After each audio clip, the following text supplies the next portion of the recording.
Hello everyone and welcome to the Hoop Hysteria channel. The Golden State Warriors 24-25 season has come to an end. Were there regrets? Absolutely. In their 1-4 series loss to the Timberwolves, they led for a total of 65 minutes and 54 seconds, far less than the Timberwolves' 159 minutes and 48 seconds. However, in the 13 minutes Stephen Curry played in Game 1, the Warriors outscored their opponents by 10 points, a sign that before Curry's injury, the Timberwolves' dominance was far from guaranteed. It's reminiscent of the 2017 Spurs, who led the Super Team Warriors by 23 points before Kawhi Leonard's injury. Thus, the 25 Warriors championship pursuit was more than just talk. What about the 26ers and 27ers? In the season wrap-up interview, Jimmy Butler stated, "Our championship window might last longer than 2 years. Age isn't an issue."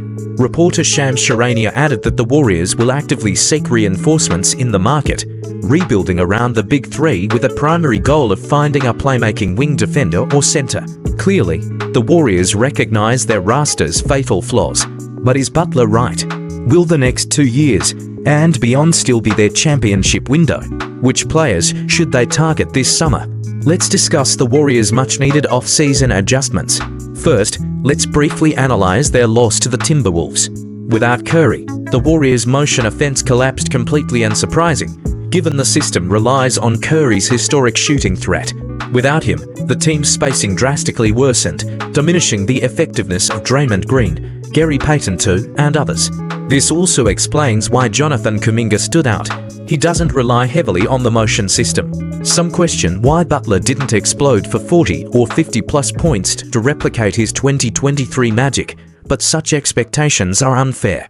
At 35, Butler's decline is evident, and the 2023 Heat 38.0% 3PT shooting, first in the league, had shooters like Gabe Vincent, Caleb Martin, Max Struss, and Duncan Robinson to space the floor for his isolation plays.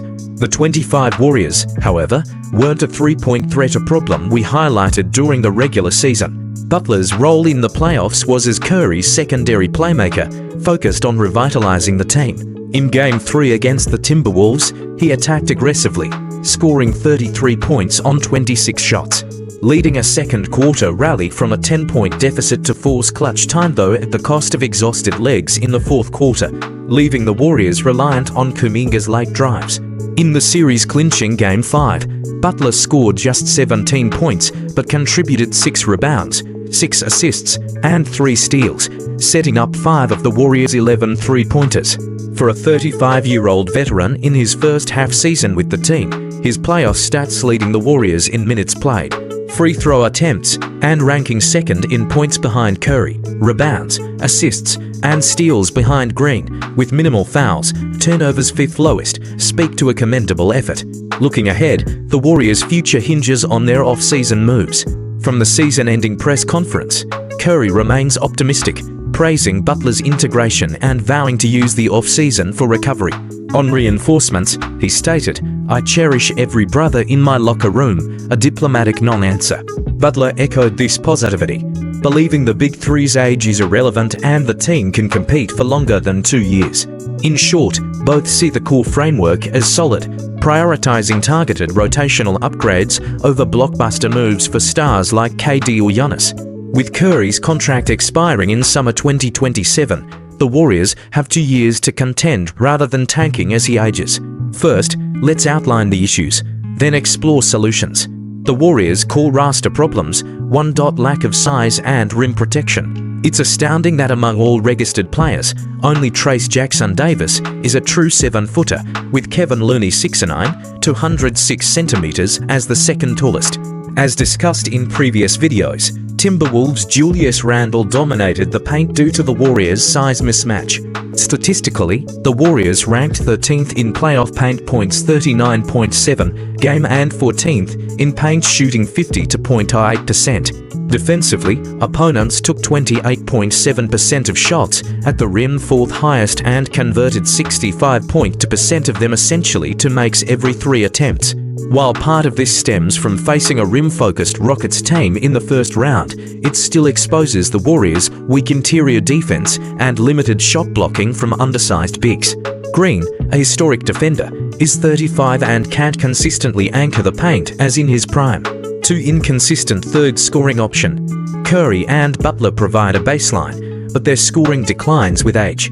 Even if they combine for 60 points, the team struggles when role players don't chip in. A prime example is last season's Game 7 between the Nuggets and Timberwolves, where Nikola Jokic and Jamal Murray combined for 69 points, but had no other reliable scoring contributors. The third leading scorer, Michael Porter Jr. MPJ, managed just 7 points, leading to a 20-point home collapse for Denver.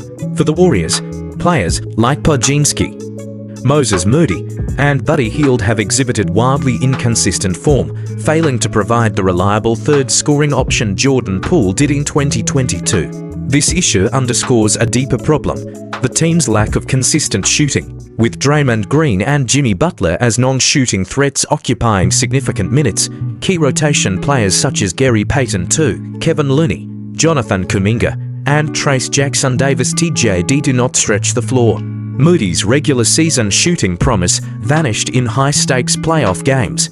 While Jackson-Davis can space the floor, his soft play style renders him ineffective in tough playoff matchups against teams like the Rockets and Timberwolves. In short, aside from Stephen Curry, only Hield is a reliable floor spacer, with Podziemski being a partial solution. This explains why Butler struggled when Curry was injured. He needed Jackson-Davis to create spacing, but the center could not sustain minutes on the court. If Looney and TJD were used more, Butler would face greater offensive constraints, forcing Steve Kerr to deploy small ball lineups that were easily exploited by rim protectors like Rudy Gobert and Julius Randle. The need to address the interior has been widely discussed, but the critical question is what type of big man to target. Analysis shows the Warriors need either shooting or rim protecting bigs, preferably both. Given Butler's declining ability to finish against elite rim protection, prioritizing big men who can vacate the paint via pick and rolls, for example, popping out for threes or setting screens to pull defenders out, is essential. Ideally, the new interior addition should also have some playmaking ability on the perimeter. If true 7-footers are unattainable, the Warriors must focus on increasing wing size. This makes Shams' reported target playmaking wing defenders or centers a fitting solution. First, at center, Miles Turner is a top candidate. He offers rare combination of size, rim protection, and three-point shooting. 2023 salary, $20 million, making him a modern-era fit. Unlike untouchable unicorns like Victor Wembanyama or Chet Holmgren, Turner is realistically attainable. With his contract expiring this summer, the Pacers may re-sign him if they reach the finals or win a championship. However, if Indiana exits in the Eastern Conference Finals, Turner could become available, and the Warriors should pursue him. Another option is Nez Reid, a spacing 5 with height and shooting, though his defense is less dominant than Turner's. Like Turner, Reid's availability depends on the Timberwolves' playoff performance. If Minnesota advances deep, he may stay. As a fallback, the Warriors could target Cameron Johnson, a 6 feet 10 inches, 203 centimeters wing 3 and D player. Despite limited regular season action, Johnson shoots 39.0% from deep with 2.8 threes per game, proving his off-ball shooting and spacing ability. His weaknesses include insufficient lateral quickness at small forward and lacking physicality, rebounding at power forward, but his floor spacing reliability is paramount for easing Curry and Butler's workload. With a $20 million contract next season, Golden State could explore a sign-and trade using Kuminga as a centerpiece. Of course, the issue of parting ways with Kuminga and cleaning up the current roster will be addressed later in the video. The Warriors' second fallback option is to target centers with role finishing and rim protection capabilities, temporarily setting aside shooting threats. In this category, the Raptors' Jakob Poeltl is a perfect fit. He has the size, rim protection ability, and a reliable floater. As a former Spurs player, he also excels in perimeter passing and pick-and-roll coordination. If he joins the Warriors, he would become a dominant presence in the paint. Additionally, recently, Chinese mainland player Young Hanshin has sparked interest among Warriors fans with his impressive performance in the Combine inter-squad scrimmage. Young demonstrated perimeter rebounding and high basketball IQ, coupled with a barefoot height of 216 centimeters, making him a tantalizing prospect. However, the problem is that Young's draft stock is currently on the rise, and the Warriors' 41st pick may not be high enough to secure him. Finally, let's discuss roster trimming. Buddy Hield will most likely stay. With a salary under $10 million and his role as the team's second most reliable shooter after Curry, he offers significant value. Even his defense, which was frequently criticized in the past, showed improvement this season. In his season wrap-up interview, Hield stated, "This has been the most enjoyable time of my career. I hope to stay here forever." The futures of Moody and Kuminga are less certain. Moody, who started at the end of the regular season and was once part of the Warriors' most reliable lineup, saw a significant drop in performance during the playoffs. His minutes, scoring, and efficiency all declined, culminating in a woeful 0-for-14 shooting streak across 3 consecutive playoff games. With his salary rising to $11.57 million next season, he would occupy valuable cap space if retained, but could also serve as a useful trade chip for matching salaries. The Warriors clearly need to carefully consider whether to part ways with him. Kuminga's situation is even more awkward. His ups and downs with the Warriors have been documented in multiple videos this season. In his season summary, Kuminga admitted his relationship with Kerr has been up and down, and he is uncertain about his future. While Kerr praised Kuminga's bright future and Green acknowledged his potential whether here or elsewhere, it seems both sides are prepared for his departure. As previously reported, owner Joe Lacob is unlikely to let Kuminga leave for nothing. A sign-and trade is the most probable scenario if he departs. After failing to secure the No. 1 pick, the Nets might consider Kuminga as a transitional leader. Made attractive offers for Haliburton since last off-season, but the Warriors have refused them all. Entering his 3rd season, he still needs time to develop, and the Warriors will rely on his growth to make a push next season. If all goes well, the 2026 Warriors could be stronger than the 2025 team. In the end, Butler arrived too late. The team had to grind while chasing playoff seeding, and the deep hole dug in the first half of the season left the Warriors exhausted in the final 30 regular season games.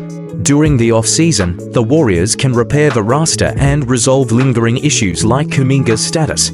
If they can add reliable interior players and perimeter shooters, Curry and Butler could lead the Warriors back to championship contention. Will the "no one wants to face us" narrative play out again next season?